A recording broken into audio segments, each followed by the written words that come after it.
Hey, hey, hey. Let's talk about the physics of the Earth. Yay. So, here is what Earth looks like from the bird's eye view. This is from the planet Moon, which is definitely not a planet, but it is instead a natural satellite. And you are somewhere right here. Wow, amazing. So, this is a great view of the Earth and all, but it's not very practical. This is a more practical view of the Earth. You are here. Wait, no, that's not right. You are here in lovely California. And if we want to draw a diagram of all the places that have coronavirus in the United States, it would look like this.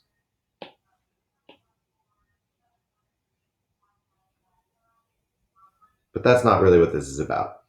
Instead, we are here to talk about what the physics of what gives the Earth this current shape. What do we know about it, et cetera, et cetera. So this is a practical view of the Earth, and I don't know if you've ever really thought about it, but some people a long time ago started to, and what they decided was that this is very strange. South America and Africa, as continents, sort of seem to fit together like little puzzle pieces.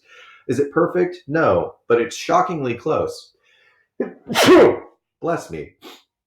So, considering that these two continents seem to fit together really well, um, researchers started to think about this and try to piece these things together. And what they came up with, this dude, Alfred Wegener, Austrian guy, Alfred Wegener, he proposed that at one point, all of the continents actually were not separate like they appear today, that instead that they were all part of one single landmass.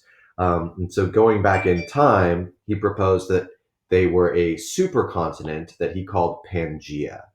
And that Pangea um, was one gigantic connected Earth mass, and that since then, all of these different bodies of land have actually just floated away from each other, like a raft on a body of water. And he called this a theory of continental drift. That continents are not fixed in place, but they are slowly moving either towards each other or away from each other, depending on the continent, and that originally all of these places were connected, what he called Pangea, but slowly drifted apart to their current locations where they are now. And this was not taken very seriously when he proposed it until years after he died. Now it's very widely, almost universally accepted, except by a few crackpot conspiracy theorists out there like flat earthers. And he gets credit now after he's already dead.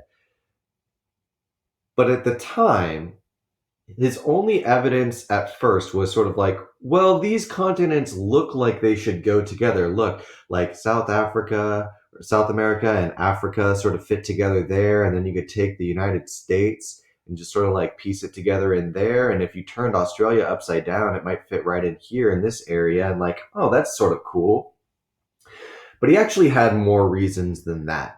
So, one of the things that he noticed was that if you look at where fossils appear, that similar fossils show up in land masses that are thousands of miles apart from each other, like fossils in South America and Africa.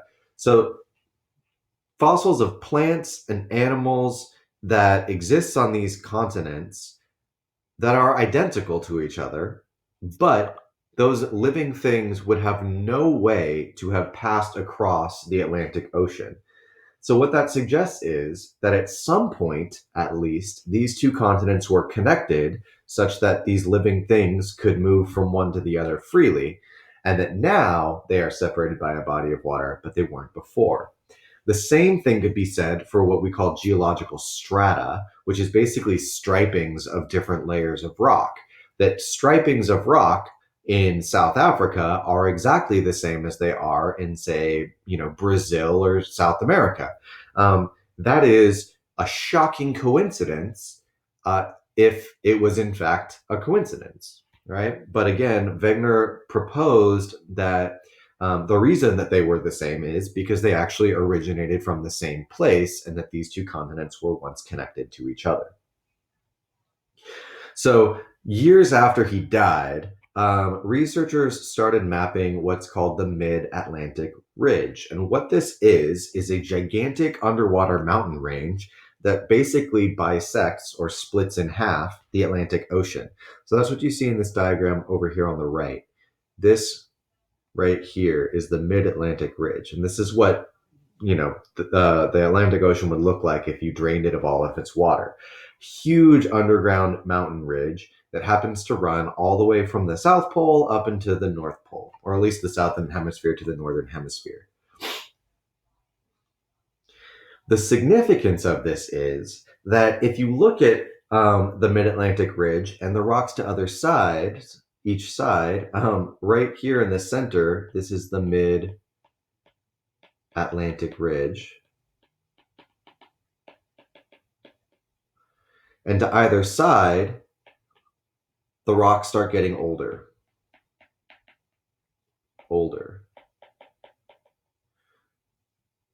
But right here in the center, it's newer. And the way that they test that rock is by using carbon dating. So the further away you get from the Mid-Atlantic Ridge, the older the rocks are. The closer you get to the Mid-Atlantic Ridge, the younger the rocks are. What does this suggest? Take a second and think about it. This is going to be like Blue's Clues. Very good, students. It suggests that there's constantly new landmass being produced at the Mid-Atlantic Ridge, that we're making new rock constantly in this Mid-Atlantic Ridge. And not only that, but after that new rock is created, it then starts to separate away from the Mid-Atlantic Ridge to the sides. So it gets created here, new rock, and then that new rock starts to spread out to either side. So what that shows is what we call continental drift or seafloor spreading. That new landmass that's created, it doesn't stay put. It actually is moving from one place to another. This shows, according to data, that the Mid-Atlantic Ridge has spread about 9,000 meters over the last million years or so. So you might be asking yourself right now, what does this have to do with physics? Well, this is motion, right? This is linear motion stuff. So what's the average velocity of the seafloor spreading from the Mid-Atlantic Ridge? Well, my displacement, delta x, is 9,000 meters. And my time is 1 million years. And my velocity is my unknown. So if I plug this into average velocity is delta x over t, that's 9,000 over 1 million. And what we get is 9 over 1,000 or 0.009 meters per year, which is 9 millimeters a year that the seafloor moves. Now that's a small amount by our everyday standards of motion, 9 millimeters a year, except, considering that the Earth has been around for billions of years, that is a significant number. So this observation of seafloor spreading, the fact that now we have empirical, measurable evidence that the seafloor is not static, that it does move, it seemed to confirm Wegener's theory of continental drift. And over the following years, this was sort of fine-tuned, adapted with new information, new evidence, and new research into a really, really important theory, the theory of plate tectonics. And plate tectonics is probably the single most important physical theory of Earth and how Earth functions, because it explains just about everything on Earth and how the Earth works. The idea here is that Earth's crust is not one solid layer, one solid mass, but that it's got a bunch of sort of jigsaw-like pieces that fit together like a puzzle, and that they are constantly moving. And how these things move and how they interact with each other, note interaction, that sounds like forces, hint, hint.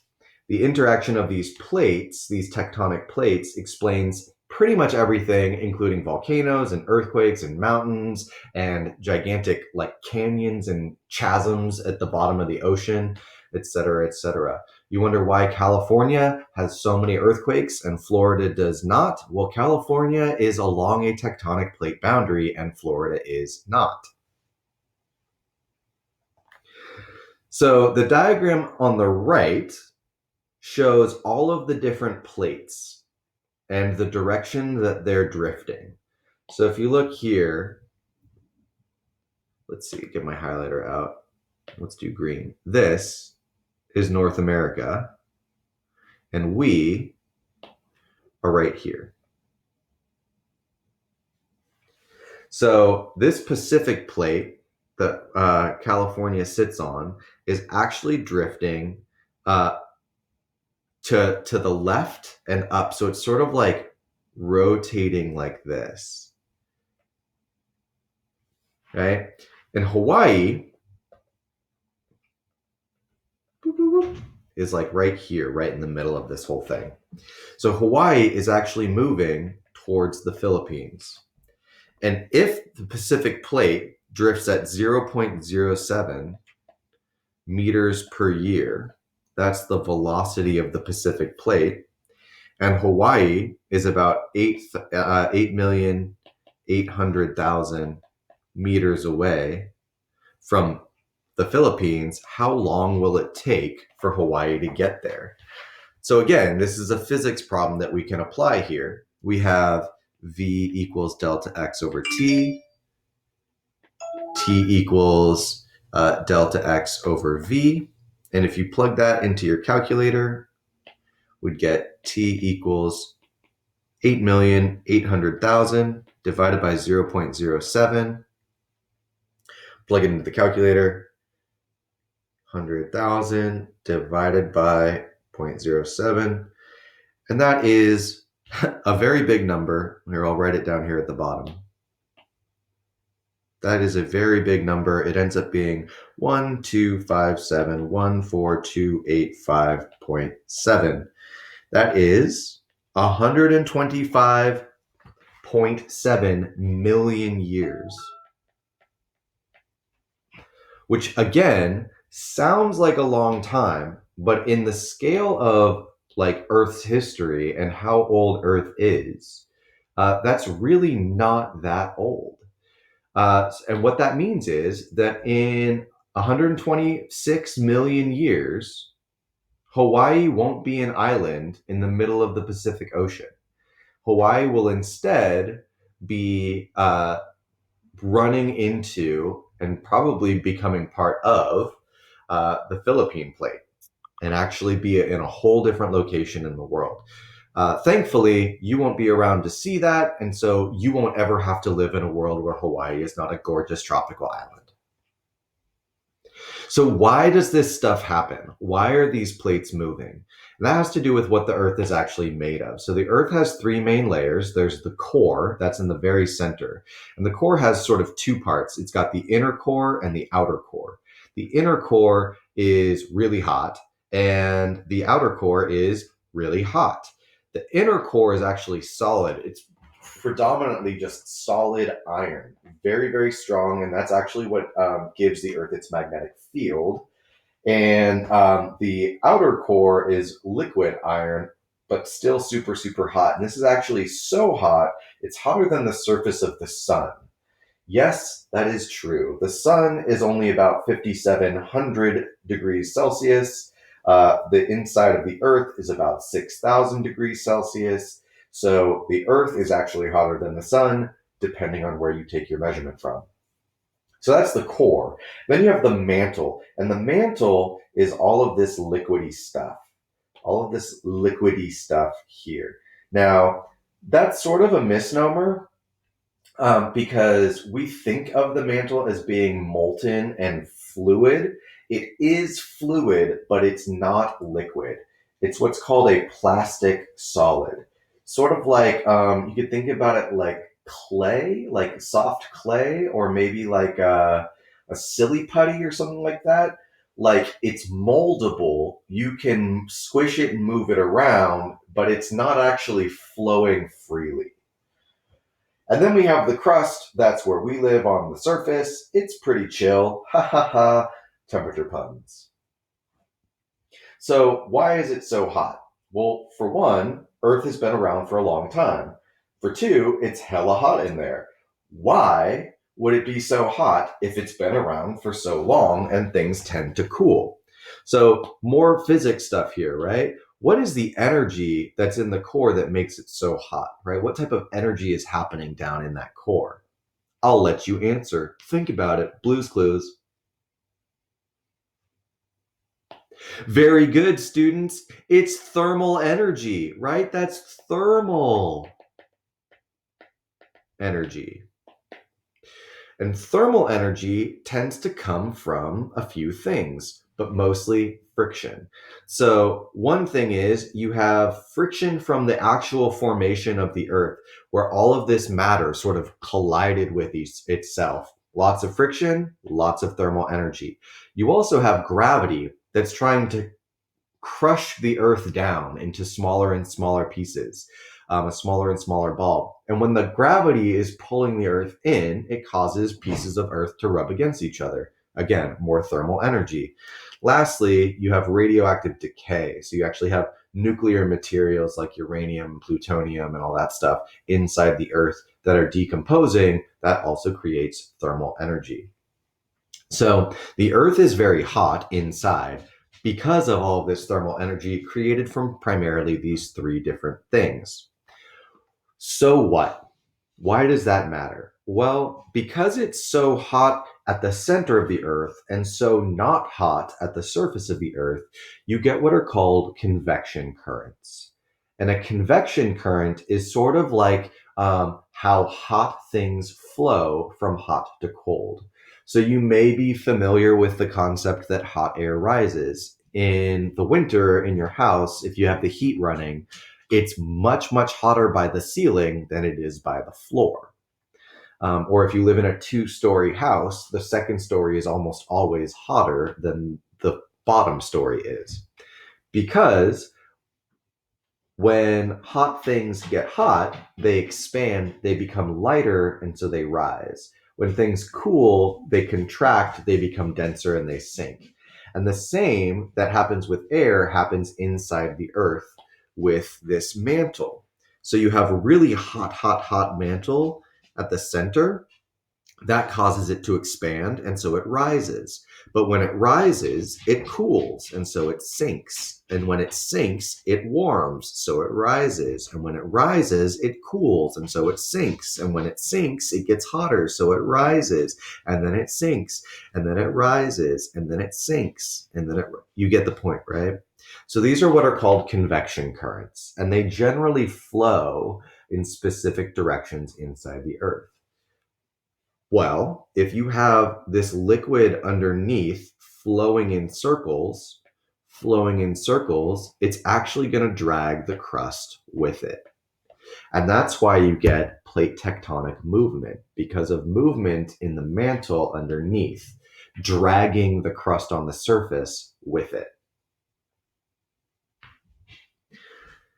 So we have the hot core creating an upward force lifting hot mantle. That's called buoyant force. Buoyant force is like a floating force. So a boat on water is buoyant. It's being held up by this buoyant force. So in this page, we're going to try to draw a free body diagram showing the forces acting on the mantle at the diagram below at point A. So at point A, we know that it is accelerating up. Well, what forces are acting at point A? There's always, always, always the force of gravity. So there's a downward force of Earth's gravity on the mantle. At the same time, we now know of this upward buoyant force. So there's an upward buoyant force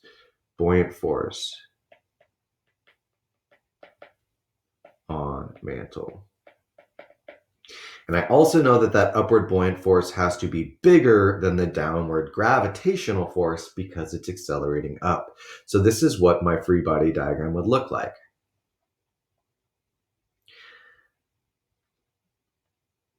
Now, at the same time, there's a frictional force on the crust, right? The convection currents of the mantle underneath are dragging the crust with them.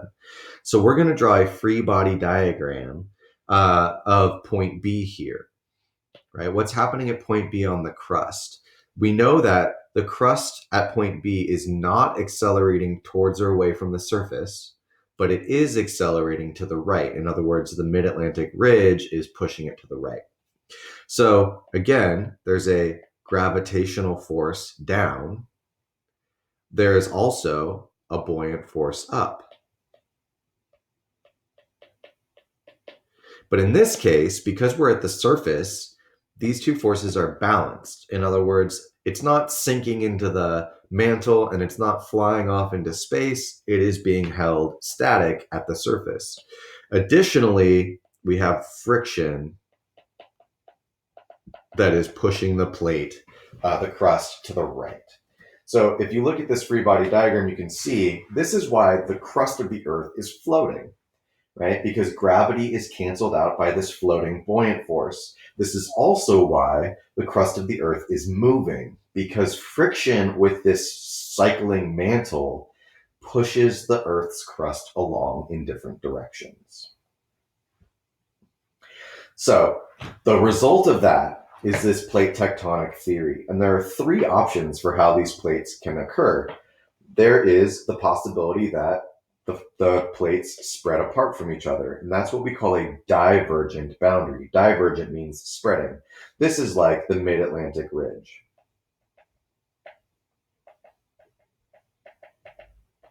Because the mid-Atlantic ridge is spreading apart. Where plates crash into each other, that's called a convergent boundary. That's when two things collide. Convergent means to come together.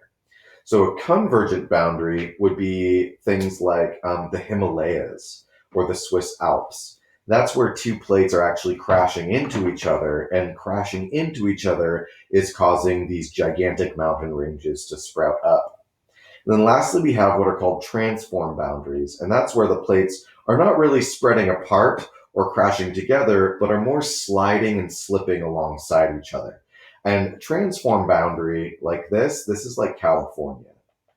California is right at the edge of the Pacific plate and the North American plate, and those two plates are just sort of slip sliding alongside each other, which is what's causing all of the earthquakes that California has.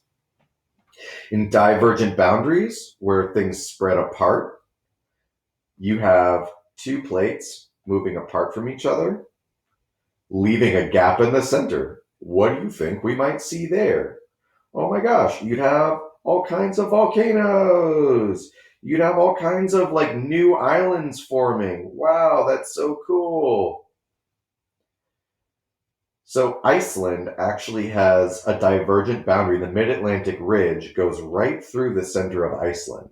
And as a result of that, Iceland is one of the most volcanically active places in the world. It literally has one gigantic volcano that basically passes all through the center of it. And you can even see that in some places in Iceland. You can walk in between this divergent boundary. It's pretty cool. Convergent boundaries. We would see these where plates are coming together. And in this case, you'd usually see things like mountains, volcanoes, earthquakes, right? So all of the red dots on here, these are all earthquakes that happen in the world, and they're what are called earthquake hotspots. And as you can see, like here's California right here along the west coast of the US. But these hotspots tend to happen in specific places, and that's where we have these plate boundaries. So convergent boundaries, you have a few options. You can have things that push into each other and lift each other up. That would cause mountain ranges. You could have situations where one will actually get pushed underneath the other one, and that kind of puts a lot of pressure underneath it, causing these volcanoes. And then you can also just have earthquakes from them moving alongside each other. So again, lots and lots of these things. And that is really what we have for our plate tectonics. And I hope that you have enjoyed this as much as I've enjoyed making it.